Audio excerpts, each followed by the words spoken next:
بسم اللہ الرحمن الرحیم۔ السلام علیکم ناظرین، حضور نبی رحمت امام الانبیاء جناب محمد رسول اللہ صلی اللہ علیہ وآلہ وسلم کی نماز جنازہ کس نے پڑھائی تھی؟ حضور اکرم صلی اللہ علیہ وآلہ وسلم کو غسل کس نے دیا اور قبر انور میں کس نے اتارا؟ حضور تاجدار ختم نبوت صلی اللہ علیہ وآلہ وسلم کے اس دنیا سے جانے کا منظر کیا تھا؟ یہی ہماری آج کی ویڈیو کا موضوع ہوگا، اور آج ہم آپ کو وجہ تخلیق کائنات امام الانبیاء جناب محمد رسول اللہ صلی اللہ علیہ وآلہ وسلم کے وصال کے بارے میں انتہائی ایمان فروز معلومات فراہم کریں گے، جو بحیثیت مسلمان ہمارے لیے جاننا انتہائی ضروری ہے۔ مگر ویڈیو میں آگے بڑھنے سے پہلے اگر آپ ہمارے چینل پر نئے ہیں تو برائے مہربانی ہمارا چینل info@ali سبسکرائب کریں، جہاں آپ کو بالخصوص اسلامک ہسٹری اور بالعموم دنیا بھر کی منفرد معلومات پر مبنی ویڈیوز ملتی رہیں گی۔ ناظرین، روایات میں آتا ہے کہ امام الانبیاء جناب محمد رسول اللہ صلی اللہ علیہ وآلہ وسلم وصال سے 3 روز پہلے ام المومنین حضرت میمونہ رضی اللہ تعالیٰ عنہ کے گھر تشریف فرما تھے۔ ارشاد فرمایا کہ میری بیویوں کو جمع کرو۔ تمام ازواج مطہرات جمع ہو گئیں تو حضور نبی رحمت صلی اللہ علیہ وآلہ وسلم نے پوچھا، کیا تم سب مجھے اجازت دیتی ہو کہ بیماری کے دن میں عائشہ رضی اللہ تعالیٰ عنہ کے ہاں گزار لوں؟ سب نے کہا، اے اللہ کے رسول، آپ کو اجازت ہے۔ پھر اٹھنا چاہا مگر اٹھ نہ پائے۔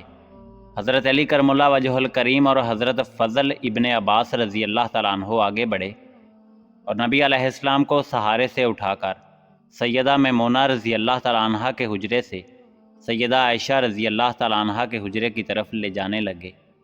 اس وقت صحابہ کرام رضوان اللہ علیہ اجمعین نے حضور نبی رحمت صلی اللہ علیہ وآلہ وسلم کو اس بیماری اور کمزوری کے حال میں پہلی بار دیکھا تو گھبرا کر ایک دوسرے سے پوچھنے لگے کہ رسول اللہ صلی اللہ علیہ وآلہ وسلم کو کیا ہوا؟ مسجد میں صحابہ تشریف لائے، مسجد بھر گئی۔ حضور صلی اللہ علیہ وآلہ وسلم کا پسینہ شدت سے بہہ رہا تھا۔ حضرت عائشہ رضی اللہ تعالیٰ عنہ فرماتی ہیں کہ میں نے اپنی زندگی میں کسی کا اتنا پسینہ بہتے نہیں دیکھا، اور فرماتی ہیں میں رسول اللہ صلی اللہ علیہ وآلہ وسلم کے دست مبارک کو پکڑتی اور اسی کو چہرہ اقدس پر پھیر دیتی، کیونکہ نبی علیہ السلام کا ہاتھ میرے ہاتھ سے کہیں زیادہ محترم اور پاکیزہ تھا۔ مزید فرماتی ہیں کہ حبیب خدا صلی اللہ علیہ وآلہ وسلم بس یہی ورد فرما رہے تھے، لا الہ الا اللہ۔ اسی اثناء میں مسجد کے اندر حضور علیہ السلام کے بارے میں خوف کی وجہ سے لوگوں کا شور پڑنے لگا۔ نبی علیہ السلام نے پوچھا، یہ کیسی آوازیں ہیں؟ عرض کیا گیا، اے اللہ کے رسول، یہ لوگ آپ کی حالت سے خوف زدہ ہیں۔ ارشاد فرمایا کہ مجھے ان کے پاس لے چلو۔ پھر اٹھنے کا ارادہ فرمایا لیکن اٹھ نہ سکے تو آپ علیہ السلام پر 7 مشکیزیں پانی کے بہائے گئے۔ تب کہیں جا کر کچھ افاقہ ہوا تو سہارے سے اٹھا کر ممبر پر لایا گیا۔ یہ رسول اللہ صلی اللہ علیہ وآلہ وسلم کا آخری خطبہ تھا اور آپ علیہ السلام کے آخری کلمات تھے۔ فرمایا، اے لوگو، شاید تمہیں میری موت کا خوف ہے۔ سب نے کہا، جی ہاں اے اللہ کے رسول۔ ارشاد فرمایا، اے لوگو، تم سے میری ملاقات کی جگہ دنیا نہیں، تم سے میری ملاقات کی جگہ حوض کوثر ہے۔ خدا کی قسم، گویا کہ میں یہیں سے حوض کوثر کو دیکھ رہا ہوں۔ اے لوگو، مجھے تم پر تنگ دستی کا خوف نہیں، بلکہ مجھے تم پر دنیا کی فراوانی کا خوف ہے کہ تم اس کے معاملے میں ایک دوسرے سے مقابلے میں لگ جاؤ، جیسا کہ تم سے پچھلی امتوں والے لگ گئے، اور یہ دنیا تمہیں بھی ہلاک کر دے جیسا کہ انہیں ہلاک کر دیا۔ پھر مزید ارشاد فرمایا، اے لوگوں، نماز کے معاملے میں اللہ سے ڈرو، اللہ سے ڈرو، نماز کے معاملے میں اللہ سے ڈرو، اللہ سے ڈرو، یعنی عہد کرو کہ نماز کی پابندی کرو گے، اور یہی بات بار بار دہراتے رہے۔ پھر فرمایا، اے لوگو، عورتوں کے معاملے میں اللہ سے ڈرو، عورتوں کے معاملے میں اللہ سے ڈرو، میں تمہیں عورتوں سے نیک سلوک کی وصیت کرتا ہوں۔ مزید فرمایا، اے لوگو، ایک بندے کو اللہ نے اختیار دیا کہ دنیا کو چن لے یا اسے چن لے جو اللہ کے پاس ہے، تو اس نے اسے پسند کیا جو اللہ کے پاس ہے۔ اس جملے سے حضور صلی اللہ علیہ وآلہ وسلم کا مقصد کوئی نہ سمجھا، حالانکہ ان کی اپنی ذات مراد تھی، جبکہ حضرت سیدنا ابو بکر صدیق رضی اللہ تعالیٰ عنہ وہ تنہا شخص تھے جو اس جملے کو سمجھے اور زاروں کی طرح رونے لگے اور بلند آواز سے گریہ کرتے ہوئے اٹھ کھڑے ہوئے اور نبی علیہ السلام کی بات قطع کر کے پکارنے لگے، ہمارے باپ دادا قربان، ہماری مائیں آپ پر قربان، ہمارے بچے آپ پر قربان، ہمارے مال و دولت آپ پر قربان۔ روتے جاتے ہیں اور یہی الفاظ کہے جاتے ہیں۔ صحابہ کرام رضوان اللہ علیہ اجمعین ناگواری سے حضرت ابوبکر صدیق رضی اللہ تعالیٰ عنہ کی طرف دیکھنے لگے کہ انہوں نے نبی علیہ السلام کی بات کیسے کاٹی۔ اس پر نبی کریم صلی اللہ علیہ وآلہ وسلم نے حضرت ابوبکر صدیق رضی اللہ تعالیٰ عنہ کا دفاع ان الفاظ میں فرمایا، اے لوگو، ابوبکر کو چھوڑ دو کہ تم میں سے ایسا کوئی نہیں جس نے ہمارے ساتھ کوئی بھلائی کی ہو اور ہم نے اسے اس کا بدلہ نہ دیا ہو، سوائے ابوبکر کے کہ اس کا بدلہ میں نہیں دے سکا، اس کا بدلہ میں نے اللہ تعالیٰ پر چھوڑ دیا۔ مسجد نبوی میں کھلنے والے تمام دروازے بند کر دیے جائیں سوائے ابوبکر کے دروازے کے جو کبھی بند نہ ہوگا۔ آخر میں وصال سے پہلے مسلمانوں کے لیے آخری دعا کے طور پر ارشاد فرمایا، اللہ تمہیں ٹھکانہ دے، تمہاری حفاظت کرے، تمہاری مدد کرے، تمہاری تائید کرے۔ اور آخری بات جو ممبر سے اترنے سے پہلے امت کو مخاطب کر کے ارشاد فرمائی وہ یہ کہ اے لوگو قیامت تک آنے والے میرے ہر امتی کو میرا سلام پہنچا دینا۔ پھر آقا نامدار، فخر موجودات، امام الانبیاء جناب محمد رسول اللہ صلی اللہ علیہ وآلہ وسلم کو دوبارہ سہارے سے اٹھا کر گھر لے جایا گیا۔ اسی اثناء میں حضرت عبد الرحمن بن ابوبکر رضی اللہ تعالیٰ عنہ خدمت اقدس میں حاضر ہوئے اور ان کے ہاتھ میں مسواک تھی۔ نبی اکرم صلی اللہ علیہ وآلہ وسلم مسواک کو دیکھنے لگے مگر شدت مرض کی وجہ سے طلب نہ کر پائے۔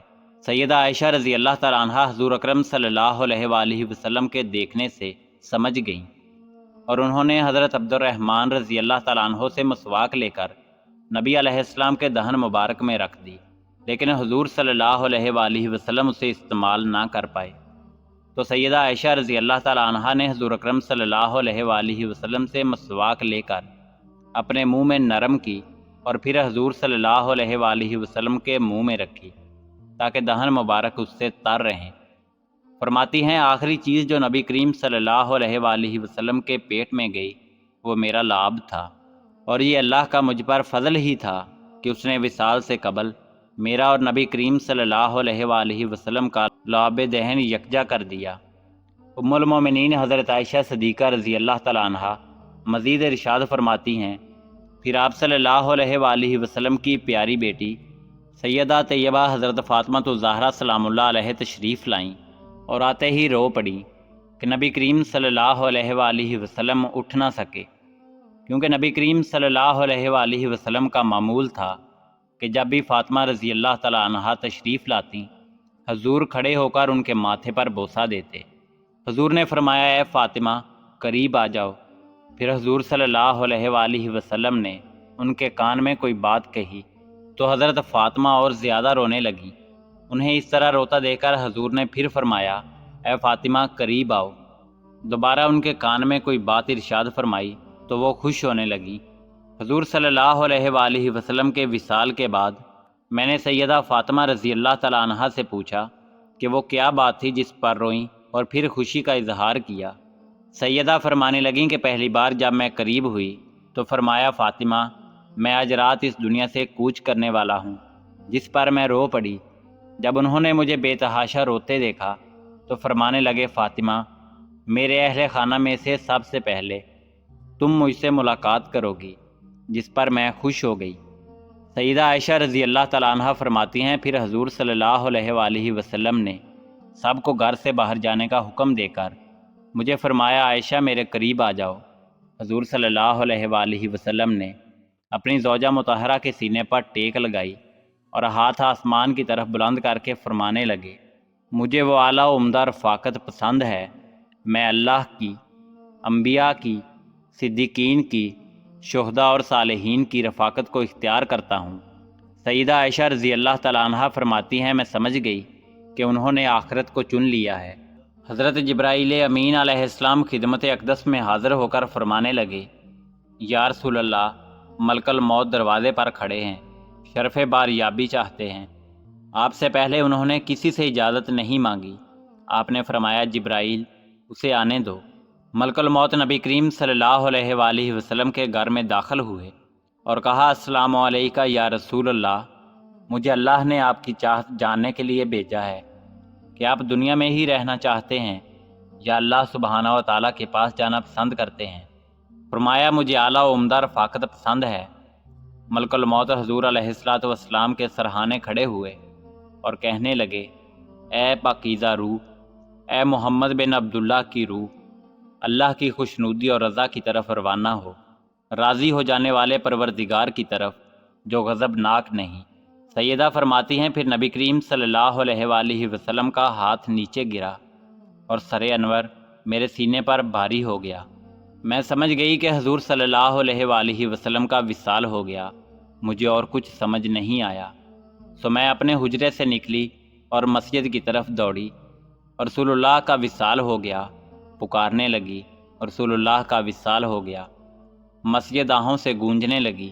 حضرت علی کرم اللہ وجہ الکریم جہاں کھڑے تھے وہیں بیٹھ گئے، پھر ہلنے کی طاقت نہ رہی۔ عثمان ابن عفان معصوم بچوں کی طرح ہاتھ ملنے لگے۔ حضرت عمر نے تلوار بلند کی اور کہنے لگے، خبردار جو کسی نے کہا کہ رسول اللہ وفات پا گئے ہیں، میں ایسے شخص کی گردن اڑا دوں گا۔ میرے آقا اللہ سے ملاقات کرنے گئے ہیں، جیسے موسیٰ علیہ السلام اپنے رب سے ملاقات کو گئے تھے۔ وہ لوٹ آئیں گے، وہ بہت جلد لوٹ آئیں گے۔ اب جو وفات کی خبر اڑائے گا میں اسے قتل کر ڈالوں گا۔ اس موقع پر سب سے زیادہ برداشت اور صبر کرنے والی شخصیت حضرت سیدنا ابوبکر صدیق رضی اللہ تعالیٰ عنہ کی تھی۔ آپ حجرہ نبوی میں داخل ہوئے، رحمت دو عالم کے سینہ مبارک پر سر رکھ کر رو دیے، کہہ رہے تھے، ہائے میرا پیارا دوست، ہائے میرا مخلص ساتھی، ہائے میرا محبوب، ہائے میرا نبی۔ پھر حضور کے ماتھے پر بوسہ دیا اور کہا، یا رسول اللہ، آپ پاکیزہ جیے اور پاکیزہ ہی دنیا سے رخصت ہو گئے۔ حضرت ابوبکر صدیق رضی اللہ تعالیٰ عنہ باہر آئے اور خطبہ دیا۔ کہا، جو شخص محمد رسول اللہ صلی اللہ علیہ وآلہ وسلم کی عبادت کرتا ہے، سن رکھے آپ کا وصال ہو گیا، اور جو اللہ کی عبادت کرتا ہے وہ جان لے اللہ سبحانہ و تعالیٰ کی ذات ہمیشہ زندگی والی ہے، جسے موت نہیں۔ حضرت عمر رضی اللہ تعالیٰ عنہ کے ہاتھ سے تلوار گر گئی۔ حضرت عمر فرماتے ہیں، پھر میں تنہائی کی جگہ تلاش کرنے لگا جہاں اکیلا بیٹھ کر روؤں۔ ناظرین، حضور نبی کریم صلی اللہ علیہ وآلہ وسلم کی تجہیز و تکفین کا عمل شروع ہوا۔ سیدہ فاطمہ فرماتی ہیں، تم نے کیسے گوارا کر لیا کہ میرے بابا کے چہرہ انور پر مٹی ڈالو۔ پھر کہنے لگیں، ہائے میرے پیارے بابا جان کہ اپنے رب کے بلاوے پر چل دیے، ہائے میرے پیارے بابا جان جنت الفردوس میں اپنے ٹھکانے کو پہنچ گئے، ہائے میرے پیارے بابا جان کہ ہم جبرائیل کو ان کے آنے کی خبر دیتے ہیں۔ ناظرین، روایات میں آتا ہے کہ رسول اللہ صلی اللہ علیہ وآلہ وسلم کی نماز جنازہ پڑھی گئی تھی، مگر کسی نے امامت نہیں کی تھی، اس لیے کہ آپ علیہ السلام کی نماز جنازہ جماعت کے ساتھ نہیں ہوئی، بلکہ لوگ گروہ تر گروہ آپ صلی اللہ علیہ وآلہ وسلم کے حجرہ مبارک میں داخل ہوتے اور الگ الگ نماز پڑھ کر نکل جاتے اور حضور صلی اللہ علیہ وآلہ وسلم پر درود پڑھتے۔ حضرت عبداللہ ابن عباس رضی اللہ تعالیٰ عنہ سے روایت ہے کہ حضرت علی کرم اللہ وجہ الکریم آپ صلی اللہ علیہ وآلہ وسلم کو غسل دے رہے تھے، اور حضرت عباس رضی اللہ تعالیٰ عنہ اور ان کے دو صاحبزادے حضرت فضل رضی اللہ تعالیٰ عنہ اور حضرت کفم رضی اللہ تعالیٰ عنہ کروٹیں بدلتے تھے، اور حضرت اسامہ اور شکران رضی اللہ تعالیٰ عنہ پانی ڈال رہے تھے۔ ناظرین، اسی امید کے ساتھ اجازت دیجیے کہ آپ کو ہماری ویڈیو پسند آئی ہوگی۔ ملتے ہیں بہت جلد ایک نئی معلوماتی ویڈیو کے ساتھ۔ دیکھتے رہیے info@ali۔ اللہ رب العزت آپ کا حامی و ناصر ہو۔